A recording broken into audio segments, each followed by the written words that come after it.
Noah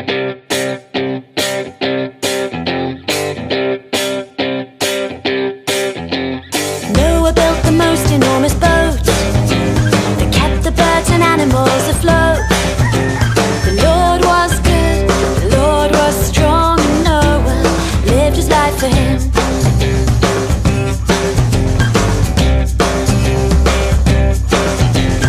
Moses led his people through the sea, taking them away from slavery. The Lord was good, the Lord was strong, and Moses lived his life for him. Oh, thank you, that all through history you were faithful. Thank you,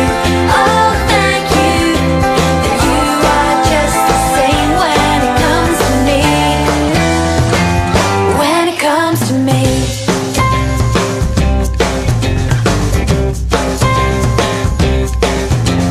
David fought Goliath and he won. A humble shepherd boy became a king. The Lord was good, the Lord was strong, and David lived his life for him. Daniel was inside a lion's den, but God brought him to safety once again. The Lord was good, the Lord was strong, and Daniel lived his life for him. Oh, thank you, that all through history you were faithful. Thank you, that you are just the same when it comes to me. When it comes to me.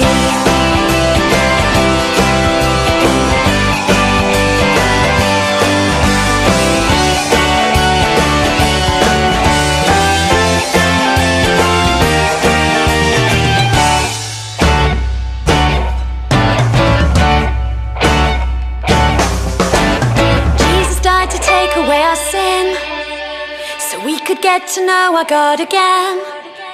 The Lord is good, the Lord is strong, and we will live our lives for Him. Oh, thank you, that all through history you were faithful. Thank you, that you are just the same when it comes to me. Thank you, that all through history you were faithful. Thank you,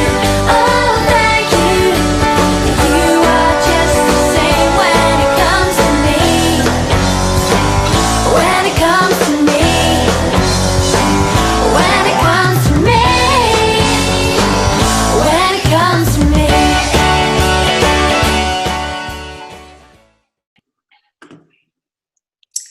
And let me switch off and go. Hello! Hey guys, welcome everyone.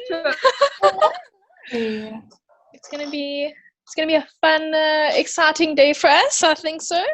So keen. Yeah, definitely. Right, so we're so excited to have you guys today as we join for our second week of the series Family Matters. And last week, boys and girls, we spoke about how God created everything, and one of the most important things that He created that He loved so very much is family, and it's one of the things that just makes Him so happy. So today we have some really exciting things planned for you guys, for all of you. And yeah, I'm really looking forward to it. And before we head out into our worship song, we're just going to pray quickly. So we can all close our eyes to pray. Lord, thank you for everything that you've done for us, Lord. Thank you for our families. And Lord, thank you that you always want us to be part of your family. Lord, please keep us safe and healthy and let us have fun today, worshiping. Amen.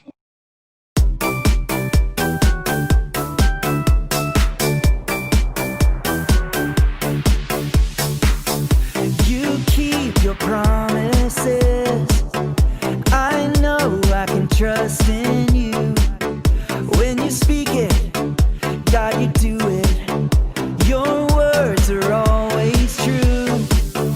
God makes a promise and then He keeps it.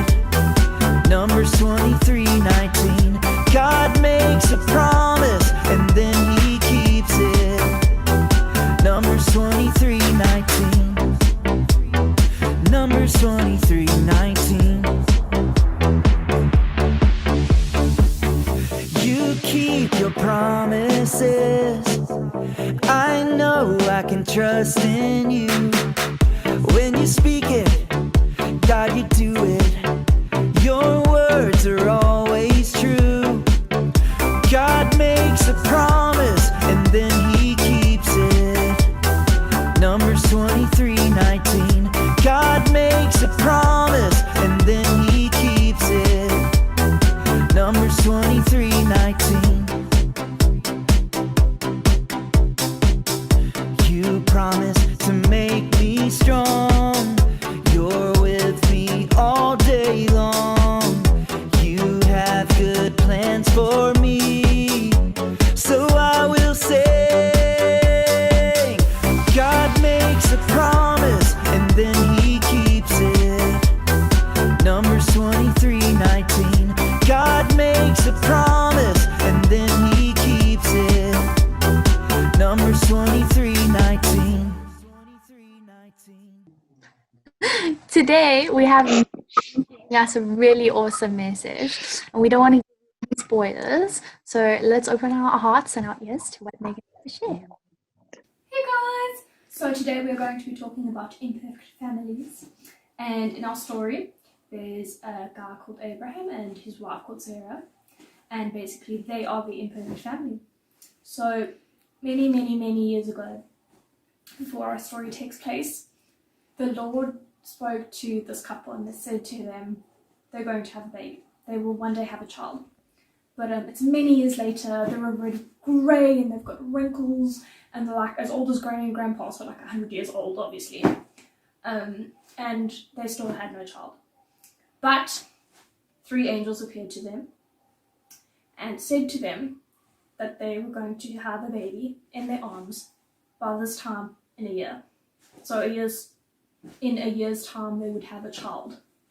And, you know, they were already so old and old people don't have children. So obviously the wife was like, "Ha, you're funny," and laughs in their face. Still, in a year's time, this couple had a baby and God's promise to them came true.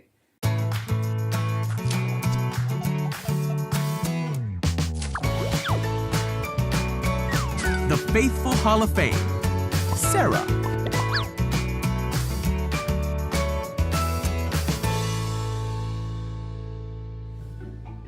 This is Sarah. Sarah was Abraham's wife. One day, as Abraham sat near the entrance of his tent, God appeared to him. Abraham looked up and 3 men stood before him. God promised Abraham that he and Sarah would someday have a son. In fact, God promised Abraham that he would have many children. Even more than the stars in the sky. Now, Sarah was very old when God made this promise. When she heard that God promised to give her a child, she laughed. The messenger of God stopped Sarah. He asked, "Is anything too hard for the Lord?" Sarah chose to trust God, and she became pregnant and she gave birth to a son.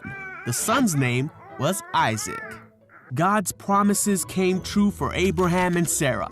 Abraham became the father of many nations, and from his child came children, and from their children, more children, until Abraham's descendants were truly more numerous than the stars in the sky. Abraham and Sarah trusted God for the promise and believed that God was faithful. That was such a good message, knowing that God can always make a way when things seem impossible. And I don't know if you guys agree with me, but sometimes there's things in my life that I feel like I can't do, but then when I just remember who loves me so much and who created me, I remember that all things are possible when I love him so much. But Jess, I have a question for you. I wanted to ask you, what's one thing in your life that you thought was really impossible, but then actually God made a way to make it possible? Oh, wow. Okay. This week, actually, one of my very best friends, her gran was really, she was just sick and she had something wrong with her heart. And during this week, her friend, my best friend, she was just like really worried about her gran. And So we all like prayed together, and we were really like praying for her and also for her because it was really stressful. And she went to the doctor a few days ago, and now she's actually perfectly fine.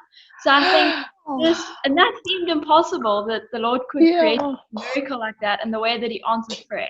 So just the way that the Lord answers prayer and is always there for us, knowing what we need. That is amazing. Amazing. Wow, God's so good. Boys and girls, it's so Definitely. important. It's so important for us to remember that we were created by a God who loves us so, so much. And when we put all of our faith and all of our trust in Him, He always makes a way for us wherever it may seem. And He always does that because He loves us so, so, so much. I definitely agree with what both of you ladies have said. And because we're talking about family this week, and it's the new series that we're doing on family matters, there was just something interesting and super cool that Belinda did with us last week, and that was family tree. And I know we all have a family. I know Michelle has a family, and Jess has a family, and everyone watching this, you guys are all part of a family. And we also spoke about how families aren't just about being related by blood, but about the people you spend your time with. And I think family trees are so cool that when Belinda challenged us to do a family tree, I did my own family tree. I'm not going to go through it all. Cool. It's cool, hey? I couldn't find any like little program, so I just got a little tree, and I did like my grandparents, their kids, and then all of us as little kids. So Oh, wow. Okay. I still want to challenge you guys and everyone watching to go and spend some time with your family and learn all about the people who are in your family. It's such a cool way to know that God has connected us through so many people, and just how grateful we can be, for just having such a loving family and being part of a big family of Christ. That's so cool. Oh, no. So, Jess, I have a question for you. What do you think that we can do to show that our families, that we love them so, so much, no matter what our imperfections may be? That's a good question. Well, there's so many things that we can do for our families that can make them feel really loved. And also that makes us feel good. And something very important that's coming up is Father's Day. Father's Day is next weekend. That is true. So there are some ways that we can show our dad some love. So we can, for instance, bake some really super duper cookies that I bake, and they are absolutely delicious. They just like melt in your mouth. So if you look below, there will be a recipe, and you can make some super duper cool cookies for your parents and for your Father's Day. That's such a cool idea. I love that. I'm definitely going to be doing that, Jess. I love that. And also take pictures. Sorry, Michelle, before you say that, if you guys are doing any baking or doing anything cool for Father's Day for next Sunday, I know we're saying it a week in advance. We would love to see the cool things that you guys are making. Definitely send it to us, or just like chat to us in the comments about what you guys are going to be doing, or what the fun things you have planned for your dad for Father's Day. But that would be amazing. I'm not going to say any. I know it would, but I'd love to know what everyone's ideas are. Michelle, I 100% agree. I have to come up with some ideas, and I think those biscuits are a great idea. 100% agree. Anyway, boys and girls, it's so cool to have been able to sit and chat with you today and teach things about family. But it's next Sunday for our next part of the series. And don't forget to make your delicious biscuits. And so excited. Okay, guys. It was so good to see you guys. Bye. Bye. See you next week.